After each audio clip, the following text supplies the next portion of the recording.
Here's an interesting one.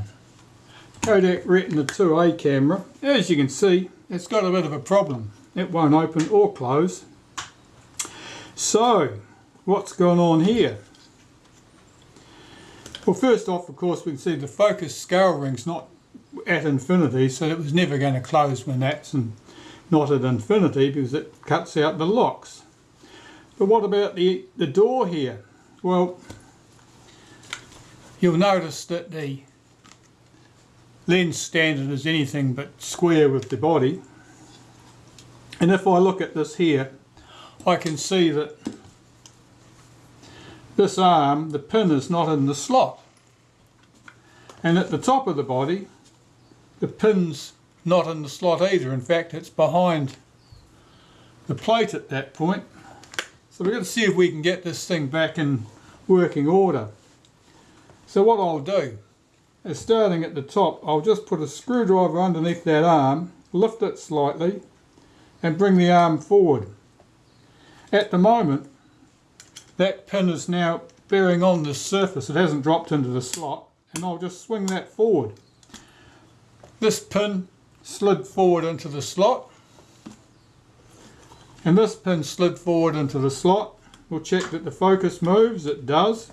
It's a bit dry, but it certainly moves. And what about opening and closing? There we go. It opens and closes. But does the camera actually work? That's to be determined, I suppose. Let's put the shutter speed to a 2/50th, that'll do. Film advance moves. Shutter fires. Even the frame counter's working. That's a bonus. The focus, it's got a nasty dry feel to it. That's not good at all. The shutter speed setting ring seems a little bit tight. I'll open this on B. We'll have a look at the diaphragm, see if that's any good. That moves freely enough, that looks good. And the lenses look quite good. The back of the camera, that's a bit scuffed looking. Leather on the front, likewise. No serious defects there. Bit of leather lifting at that point, a spot of glue would sort that out. The missing paint, well of course that's common on the Retina IIa and IIa type cameras. Paint just never stuck particularly well to the aluminium. Looking at the back of this camera, on the leather, I can see quite a marked line at this point, and here there's been a sticker of some sort on there, possibly a price sticker, something like that, that has been peeled off and it's taken the surface of the leather with it. Nothing serious there, that'll clean up quite well. And inside the camera,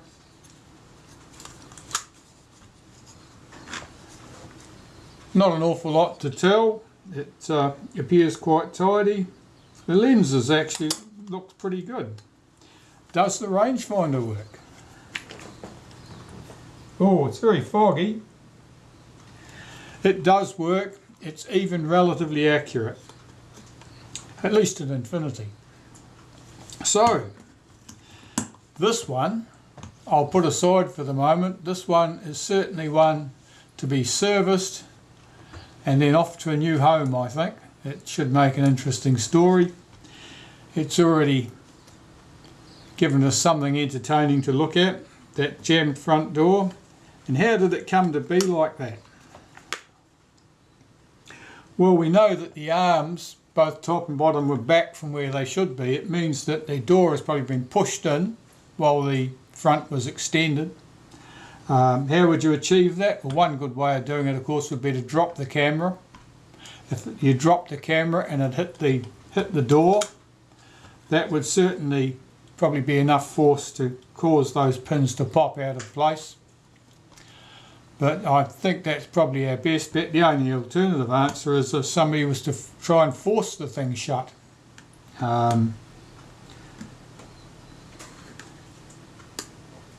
here, I really don't know. Doesn't matter anyway. Problem seems to be away for the moment. Once I've got this thing apart and serviced, I will give these arms a little bit of extra tension to make sure that they're not enthusiastic to leave the slots. Otherwise, shouldn't be too hard to deal with. But I've said that before. Thanks for watching.